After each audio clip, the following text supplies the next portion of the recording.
So we never lived in a world that didn't impose its own standards onto us, right?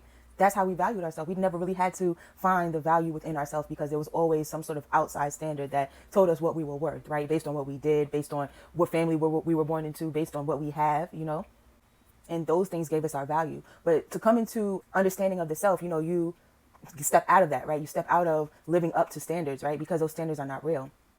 They don't actually tell us our value, right? Because our value is inherent, right? So our value is everything. We are already the most valuable that we can be, right? Without doing anything, without being anything, without just us alone, right? In our being, in our existence.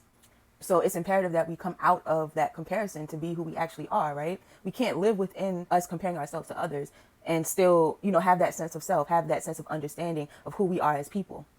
But we tend to kind of fall into that comparison anyway, right? Even within spirituality, who's the most spiritual, who has the most gifts? We name these gifts and compare, I have this gift, this gift, this gift, and this person only has 2 gifts. It doesn't matter, right? That's not who we are. That doesn't add to who we are. That doesn't take away from who we are. We are equal in terms of our value, right? So what does that mean? How do you value the self if, there's no comparison? How do you feel that value? How do you actually love the self, Because we were taught one way, so how do we teach ourselves the other way? So we actually start to know our value, to feel our value, right? As we grow more and more into who we are. So what we're doing as we're growing into who we are is we're separating the wheat from the chaff, right? In the Bible, it says separate the wheat from the chaff. But, there's this misunderstanding again where people interpret that as God is separating his good people, his chosen people from the people who are not chosen. And that's not true. It's simply not true.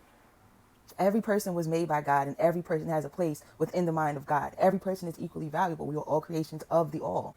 We experience God through God's creations, right? And we are a part of God's creation. So we experience God through the self, right? So God through the self is separating the wheat from the chaff, right? You're separating your true self from what is false, what is not real, right? They call the chaff unquenchable. So that part of the self, that ego, right? That's never satisfied, that unquenchable part, it burns up as the wheat, the actual parts of you, the actual fruits of you are being saved, right? Are being protected in this barn, right? So the wheat represents who you truly are, right? The wheat are your extensions, your creations. And your creations are every loving thought that you've ever had, every thought that was ever inspired by your true self, by who you actually are, right? Your ideas, that is your wheat, that is your value, that is who you are, right? And all of that is being taken and protected by the Holy Spirit. So when you talk about the barn and the wheat is being put into the barn, all of you who is truly you, it's taken and being separated from what is not you and is being protected by the Holy Spirit, right? And everything else just burns away because it's not real, because it has no value to you, And that's what it means by separating the wheat from the chaff. The God in you, and I say the God in you to emphasize your connection to God, right? But the God in you is the true you. It's not separated from the true you. The God in you is you. Is going to separate the wheat, the actual you from the false you, right? And that's how you get to know your value. That's how you get to feel your value, right? Because you are actually seeing the good parts of you. You're actually seeing what is real, what is truly you, right? And you're getting rid of what is not you. And you feel your whole value in this eye of discernment. You know what I'm saying? You feel who you actually are, and you do it without comparing yourself to others, right? And not only not comparing yourself to others, you see the same thing in everybody else too, right? You're able to discern what is true in other people and what is false, you know what I'm saying? And let go of what is false. Once you see your wheat, once you see the fruits, once you see who you truly are, you understand the blessing that you already are. You understand the value that you already are. So you no longer need the validation of the outside world. You no longer need that comparison. You no longer need to feel above the next person to feel valuable, And you no longer feel the need to live up to an imposed standard, because you realize these standards are stifling in itself anyway, They don't allow for the creativity of the original self. And as we go towards this understanding, we'll automatically stop comparing ourselves to others. We'll automatically let go of what we've been taught our whole life, right? Because we're conditioning ourselves in a different way of understanding.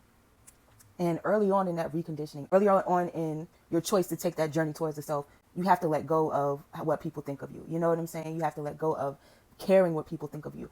Every loving thought that everybody else has towards you too, that is a part of who they are as well. That is valuable as well. But their loving thoughts towards you, how they value you should not have bearing on how you value yourself. You appreciate it, you love it, but that should not have a bearing on how you see yourself.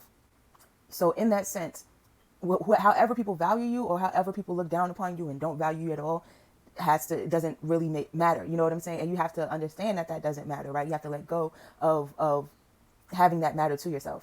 We have to let go of wanting and needing other people's validation.